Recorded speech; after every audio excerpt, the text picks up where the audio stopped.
बोलिए सुतोष महाराज की जय। इससे पहले मैं आपको कहा था कि मैं राम नाम की कथा का क्या महत्व है, राम नाम की महिमा, उसके बारे में चंद शब्द बोलना चाहूँगा। हो सके इसमें त्रुटि हो तो उस पर नज़रअंदाज कर देंगे,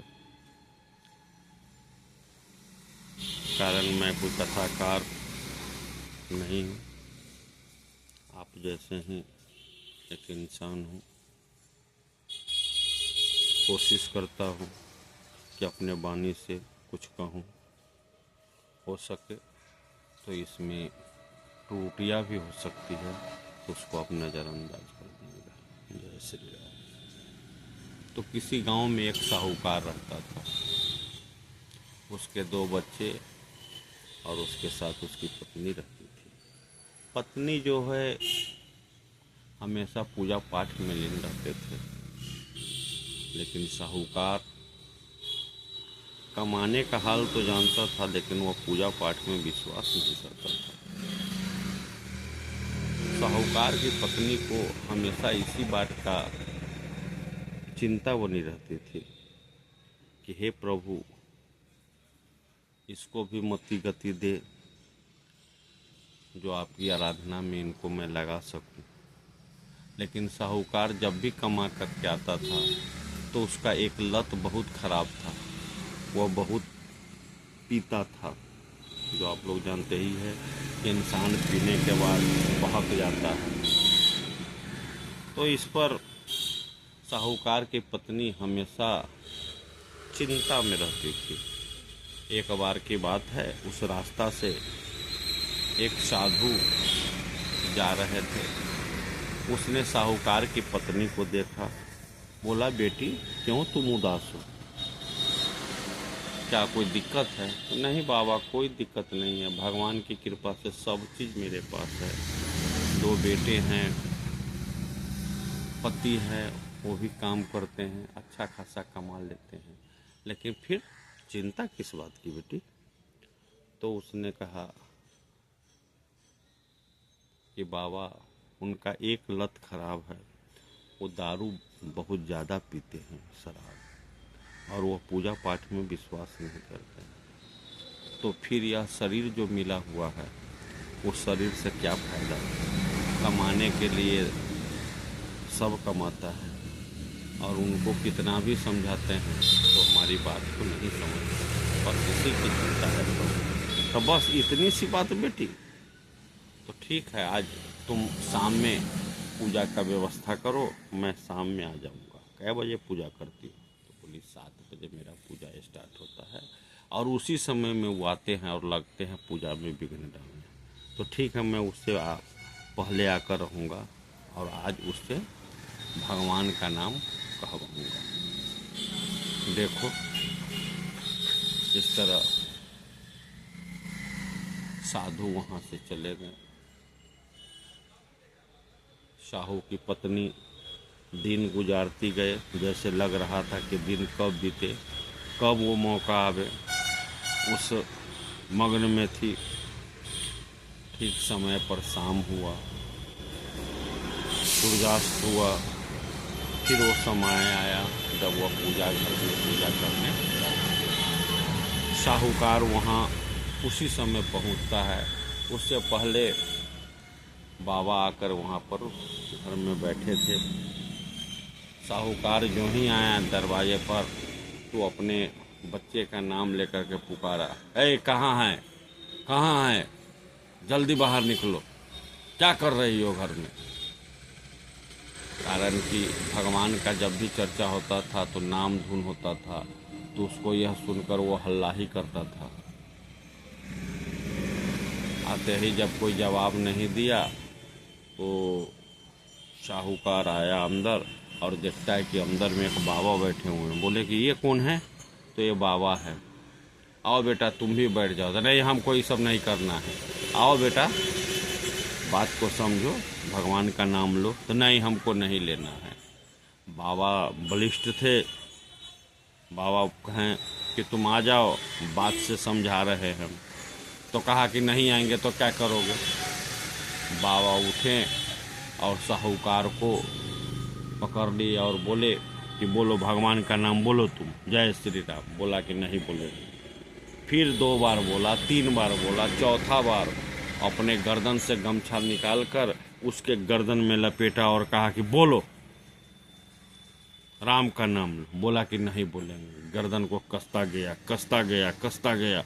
एक समय ऐसा आया कि साहूकार कहता है कि कहीं नहीं बोलेंगे राम का नाम, क्या कर लोगे। बस गर्दन को ढीली कर दी और कहा कि बेटी मैंने इससे भगवान का नाम कहवा दिया, अब मैं चला अपने जगह पर। इसके बाद वहाँ का दृष्टान वहीं खत्म हुआ। समय बीतता गया और ऐसे करते करते सबका समय आता है जब वहाँ जाना होता है। तो इनके घर यमराज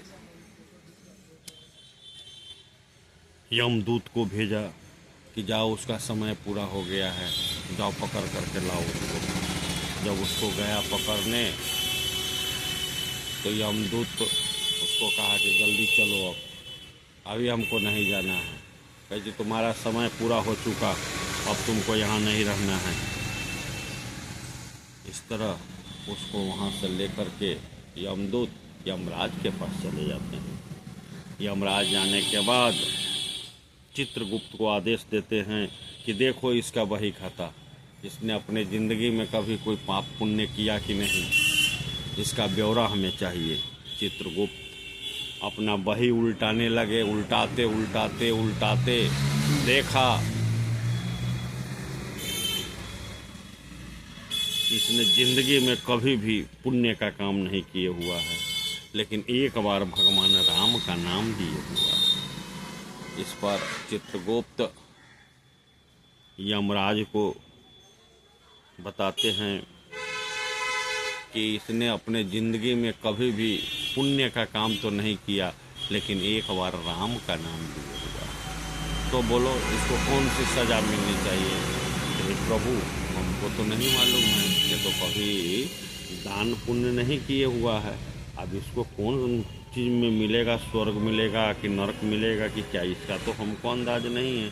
तो ऐसा करो, चलो ब्रह्मा जी के पास चलो। सब उसको लेकर ब्रह्मा जी के पास गए। वहाँ पर ब्रह्मा जी अपना लीन थे। गया वहाँ पर ब्रह्मा जी को प्रणाम किए। ब्रह्मा जी जगे और बोले कि क्या बात आप लोग यहाँ।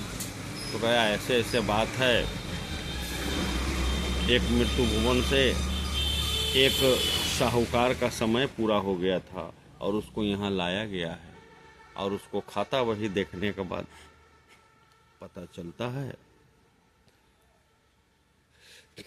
कि उसने जिंदगी में कभी पुण्य का काम नहीं किया, बस एक बार राम का नाम लिया हुआ है। तो इसको क्या सज़ा मिलनी चाहिए और इसको क्या मिलना चाहिए, स्वर्ग मिलना चाहिए कि नरक। तो कहते कि ये तो हमारे समझ के बाहर की चीज़ है, इसका ब्यौरा तो आपको भगवान शंकर जी के पास जाना होगा।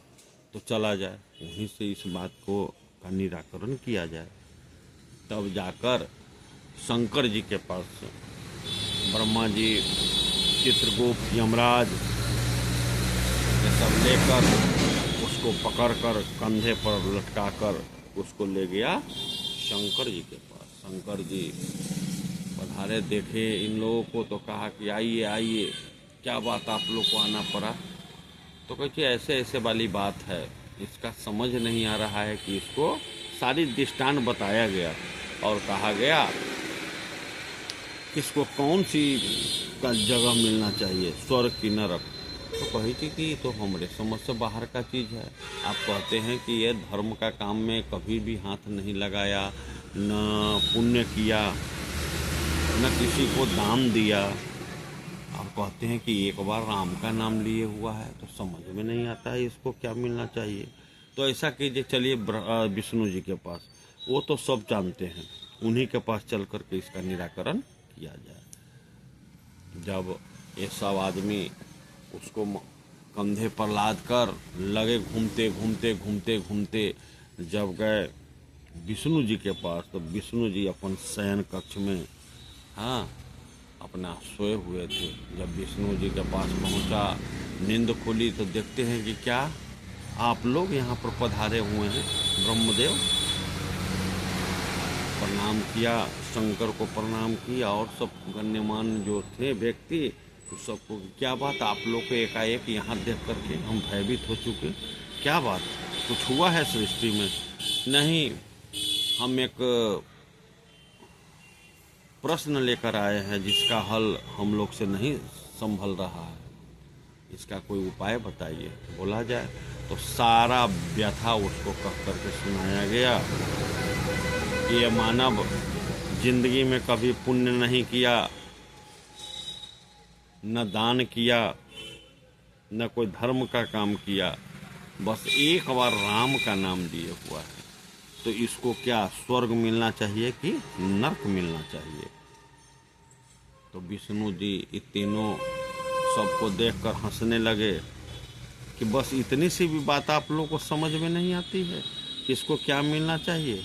रौब इसको क्या दोगे जिसको भगवान विष्णु, भगवान शंकर, यमराज, चित्रगुप्त सब अपने कंधे पर लेकर पूरे सृष्टि का भ्रमण करवाकर मेरे पास ले आया, अब इसको क्या दोगे? अब इससे बड़ा तो जगह कोई नहीं है। इसलिए कहा गया है कि जिंदगी में अगर एक बार राम का नाम लो तो उद्धार हो जाओगे। ये कलयुग की रीति है और बहुत सरल उपाय है कि सब काम करते हुए राम का भजन करो, वही उद्धार करेंगे। इसलिए कहा गया है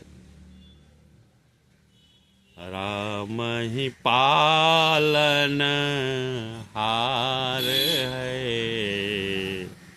राम ही पालन हार, राम नाम से मिट जाएगा, राम नाम से मिट जाएगा तेरे पापों का भंडार, राम नाम से मिट जाएगा। राम नाम का नाम लो, दुनिया में इससे बड़ा कोई नाम नहीं है। राम से बड़ा न नाम कोई जग में, राम है पालनहार, राम है करुणा निधान। ये है हमारे राम की महिमा। बस इतना कर कर मैं अपने वाणी को विश्राम देता हूँ। जय